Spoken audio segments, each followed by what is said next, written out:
Fenomena fotografer di ruang publik dinilai meresahkan akhir-akhir ini. Bahkan sedang ramai dibicarakan. Tanggapan Anda sebagai seorang fotografer atau perwakilan komunitas fotografer publik, silakan. Ah, dari sudut pandang kita dulu ya Pak ya, sebagai penggiat kreatif. Ya, Oke. Jadi mungkin dari sisi kami sih sangat positif ketika memang ada yang namanya platform digital kayak FotoYou foto gitu. you. Ya, FotoYou itu tadi hadir di Indonesia lah intinya tuh kan gitu kan. Ya, Itu sangat positif karena sebagian dari penggiat kreatif seperti kami ini kan bisa mencari peruntukan lain selain mungkin di bidang industri-industri yang lain, seperti mungkin wedding, event atau dokumentasi yang lainnya. Dari satu sisi ya mungkin yang lagi dibahas masalah keresahan warga lah ya Pak ya, masalah mungkin memotret tanpa izin dan segala macam. Kalau dari kami sendiri sih kayaknya itu agak sedikit kurang tepat Pak ya.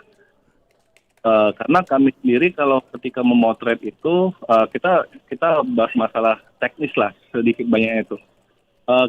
Ketika kita memotret itu pasti kita contoh nih banyak nih foto nih bisa sampai 500 sampai 1000 foto dan kita nggak kenal siapa yang kita foto tadi itu kan.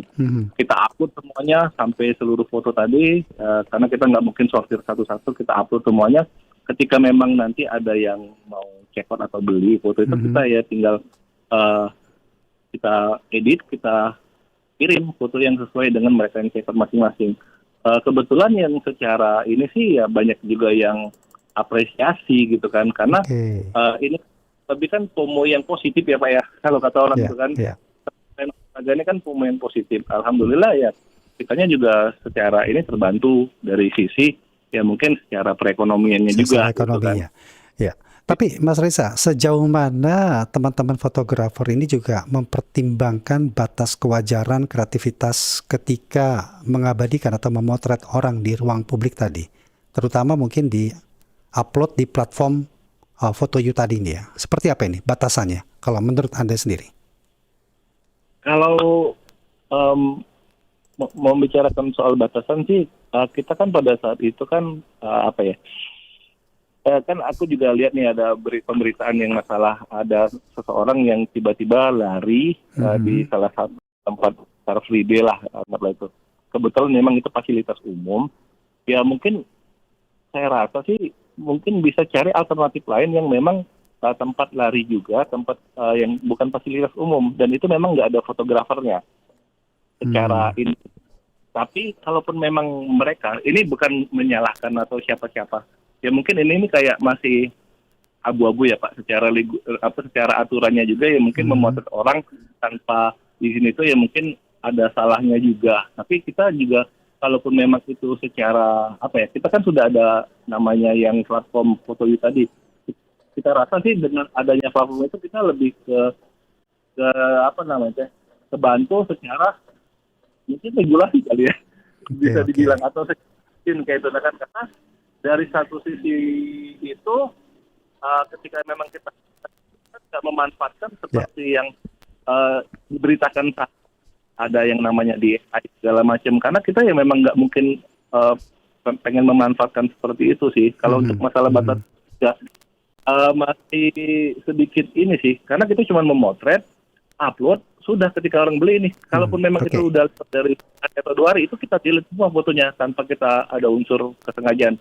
Kalaupun memang ada mungkin oknum ya mungkin persentasenya enggak seluruh. Itu yang saya maksud misalnya ada pihak-pihak yang mungkin yang memiliki niat yang berbeda ya ketika foto itu diupload di FotoYou dimanfaatkanlah untuk kepentingan dirinya sendiri. Nah ini bagaimana seorang fotografer juga seperti apa ini merasa bertanggung jawab untuk melindungi privasi seseorang ketika foto tersebut diupload di ruang publik? Ya, aku belum begitu bisa secara gamblang untuk menjelaskan bahwa gimana ya? Oke. Sesimpelnya gini, ketika kita pengen olahraga di fasilitas umum yang mungkin itu kan fasilitas umum berarti kan ruang publik ya. Ketika ruang publik kan berarti kan kita tuh kan udah mengetahui nih ada yang namanya di sini pasti ada fotografernya, mungkin ada fotografer yang mungkin cari peruntukan rezeki di spot ini. Ya mungkin kalaupun memang kita nggak mau difoto, kita mungkin cari spot yang mungkin nggak ada fotografernya. Dan itu ada kok. Atau ada nggak pengalaman misalnya seseorang menolak untuk difoto di situ? Ada nggak? Pernah nggak kejadian seperti itu, Mas? Ini, kalau kita tuh kan, karena kita ini kan hampir rata-rata kan fotografer profesional juga sebagian ya. Apalagi ya saya juga menggeluti di bidang itu juga. Iya. Jadi ketika orang nggak mau difoto, pasti mereka menghindar, ada aja guys yang gesturnya. menghindar handphone ini. Ketika mungkin di lab pertama itu kita pasti udah tahu nih, mereka udah nggak mau difoto, ya udah kita nggak bakal mau foto juga, walaupun itu seorang selebgram, artis, pelari culture, kita justru malah kita tahu batasan. Dan kalau secara ngomongin as a profesional, kita bukan motretin lu aja kok, bahasanya seperti itu. Kita juga karena kok motretin menteri, artis segala macam, tapi nggak seperti itu. Tapi ya kita hargain itu, dan kita juga maksud itu nggak sampai akan memaksa mereka untuk ini gitu. Itu sih dari batasan itu udah pernah juga terjadi, dan kita udah tahu kok batasannya. Batasannya di mana ya? Ya tadi nyebut pelari culture, tapi nggak kepengin bahas itu kata-kata baru. Saya aja masih nyari-nyari ini artinya apa sesungguhnya. Pelari culture, mungkin dari kata kultur kali ya, mungkin nggak tahu lah. Ya, benar. Oke. Bahasa Gen Z lah saat itu. Iya, kaget juga saya. Mas Reza nggak punya pelari culture juga ini sebut. Oke, baik lagi. Bisa nggak sih dijelasin singkat aja? Sistem foto you itu bekerja dalam hal mengunggah kemudian memonetisasi sebuah foto itu gimana sih? Saya nih, gimana nih Mas? Kalau seumpamanya kita kan memang harus kedua belah pihak itu, dari yang si fotografernya, si pekerja kreatif tadi, sama si yang anggaplah yang mau beli lah, penjual dan objeknya. Itu kan sama-sama kita daftar, dan itu kan platformnya cuma satu. Ada yang kita bisa jual, ada kita juga bisa beli. Jadi tergantung. Contoh nih, kalau Bapak punya akun, Bapak juga punya kesempatan untuk menjual hasil foto tadi, kalaupun memang Bapak nanti akan bakal memotret itu juga. Untuk mekanismenya tadi tuh kita jelas kok, kita ada potongan 10% dari nilai harga yang mungkin nggak ada regulasi, masih harus patokannya, satu foto itu 1 juta, nggak ada. Yang jelas kita bebas di situ. Cuman mungkin dari kawan-kawan komunitas ini tadi, kalau bisa fotonya itu jangan murah-murah banget, karena kan kita kan di sini kan sama-sama untuk ini kan industri kitanya juga ke depannya gitu kan. Tapi ada batas waktu nggak kapan foto itu berada di dalam platform tersebut? Kalau untuk batas waktu sih sebenarnya itu nggak ada. Dan itu tergantung kita yang kontrol. Contoh seperti kami. Kalau kami itu biasanya, kalau orang udah 2 hari foto tuh udah nggak cekot-cekot, itu semuanya kita delete. Di-delete itu? Delete semua. Dan termasuk, karena kan gini, kan memotret itu kan, apalagi kan kita motretnya raw, pasti raw. Karena kan untuk kebutuhan raw tadi kan kita kan memudahkan untuk menghapus objek di belakang, untuk editing lah, masalah editing. Dan itu lagi, balik lagi, itu juga kita terbantu dengan AI loh, gitu kan. Secara ininya kan. Dan itu juga kita kan makan storage besar, jadi dari bank datanya kita hapus. Jebol juga itu nanti memorinya kan.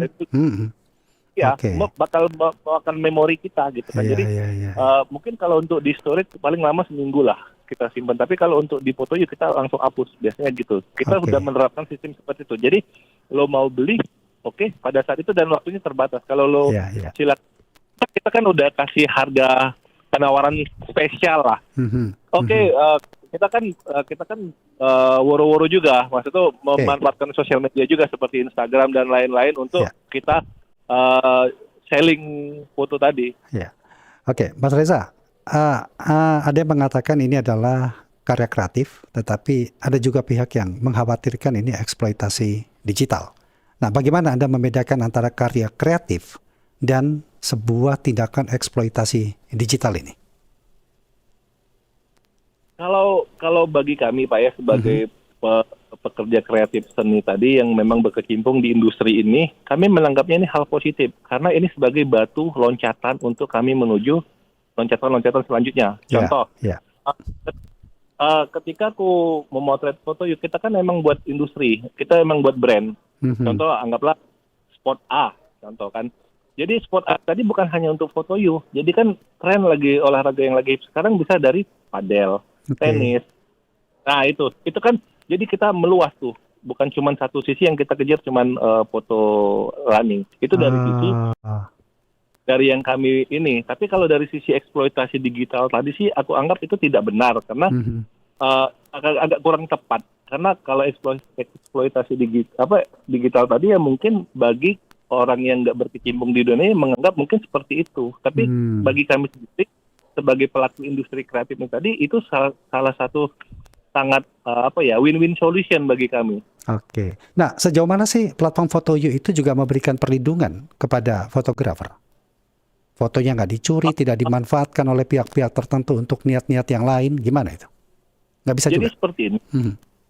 Jadi kan kita kan balik lagi foto itu kan ini ya ada yang namanya ngedetect AI muka kita masing-masing. Ya, ya. Jadi ketika kita search foto kita di akun kita sendiri, ya itu malah muncul foto kita sendiri semuanya. Nggak akan muncul foto orang lain. Bisa juga muncul foto orang lain, mungkin di belakang-belakangnya kita, yang kita nggak kenal siapa gitu kan. Mhm. Tapi hampir rata-rata itu semuanya muncul di foto kita. Hampir persentasenya mungkin akurasinya 90% ketika AI-nya itu detect muka kita. Karena kan kita kan daftarnya itu sebelumnya kan kita kan nge-tracking muka kita masing-masing. Mhm, mhm. Tapi ada Termasuk kekhawatiran loh, dengan kita mengupload di platform-platform AI ini justru melatih AI tanpa kontrol nanti. Bisa nggak sih seperti itu? Mungkin dua sisi lagi Pak ya sudut pandangnya. Mungkin dari sisi kami sebagai pekerja kreatif ya mungkin itu. Tapi karena kami mendapatkan secara benefit dari platform ini sendiri. Cuman Iya, kan bagi iya. yang memang nggak itu ya mungkin ngerasa itu agak sedikit bikin worry ya, Iya, iya. bikin khawatir ya gitu kan. Oke. Nggak Nah, bisa ini sih Pak, bisa aku belum bisa berkata kata lah kayak itu kan masalah itu. oke. Saya percaya Anda profesional ya dengan cara pemaparannya, cara kerjanya. Nah, kalau begitu apa bedanya fotografer profesional dengan fotografer dadakan dalam konteks ini? Kalau profesional kan sudah ada artinya pakam-pakam etika mungkin dipegang, dijaga, dan bagaimana privasi itu juga diutamakan di situ walaupun ada nilai ekonominya di dalam kegiatan ini. Gimana nih? Sejauh ini sih kalau kita di bidang profesional kita selalu menjaga yang paling utama itu etika kita Pak ya. Etika. Oke. Etika kita dulu. Etika kita tadi ya contoh nih ketika kayak Bapak tadi bertanya apakah pada saat mungkin ada gestur yang nggak nyaman, kita kan udah bisa intuisi kita udah bermain nih. Oh dia nggak nyaman di foto. Udah. Iya, iya. Walaupun Udah, secara itu subjektivitas naluri kita pengen motret tapi ada gestur yang menolak, artinya kita harus Iya. lepaskan ego itu. Seperti itu ya. Ego itu ya jelas. Karena kan sebelumnya kan background story saya pernah bekerja di media juga. Iya, Jadi iya, iya. kurang lebih untuk melatih intuisi-intuisi yang mana yang gambar yang harus kita ambil, mana yang enggak itu kan kita sudah tahu, sudah punya bekal ilmu. Oke. Terakhir, Mas Reza. Ya. Bagaimana Anda ingin menyampaikan hal ini kepada masyarakat memahami fotografi, khususnya fotografi publik di era artificial intelligence ini? Silakan. Aduh, closing statement yang sangat ini ya. Jadi bagi saya sendiri sih ya mungkin jangan terlalu khawatir masalah ini. Kita ya mungkin mencoba positive thinking. Kalaupun memang ini larinya ke ya mungkin ada orang yang hidup di bidang ini juga gitu kan. Ya mungkin ya itu tadi sih Pak gitu kan. Ya. Agak nggak bisa ya itulah. Tapi secara umum, secara objektif, malah mereka ada yang suka juga kok. Malah kan ini kan, malah ada yang bergaya loh. Wah, ada tahu itu ada kamera dengan tele panjang. Wah, bersiap ya. Justru malah ada. Justru Pak ya, kami pun ujung-ujungnya dapat langganan. Kalau kami nggak hadir, kami ditelepon. Waduh. Iya, kemana? Karena kan sudah mulai ranahnya ke yang lain kan, maksudnya Iya, dia iya. udah mulai foto model, foto ini. Kemana kok nggak ada tadi di Wah, sampai dicari ya. sampai dicari. Karena ngapa? Karena dia juga ngerasa nyaman. Iya, Karena kan iya, kita iya. melakukan treatment itu kan secara profesional. Jadi Oke. secara pekerjaan kita nih tadi, kita ini Ya. tadi. Jadi luas sih Pak, bukan cuman kita tuh cari di situ tiba-tiba ini enggak. Karena kan ya namanya kota kita ini kan mungkin dunia ini kecil ya bagi segelintir ini. Tapi ya itu tadi. Sedikit lagi sebelum kita akhiri obrolan ini. Satu foto berapa harganya, Mas? Kalau untuk weekday, untuk ini mungkin di range 35.000 sampai ke 50 up lah. Oke. Tapi kalau untuk itu bisa 50 sampai 100 up. Wow, saya pernah beli yang 100 dulu itu.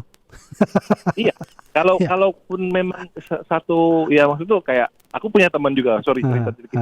Aku punya teman yang dia dari kota A pindah ke kota B, yang tadinya dia nggak punya, dia kalau mau melamar kerja kan keterbatasan umur, tapi akhirnya dengan ada Foto You ini dia akhirnya bisa mendapatkan penghasilan dari situ juga untuk membantu perekonomian keluarganya. Iya.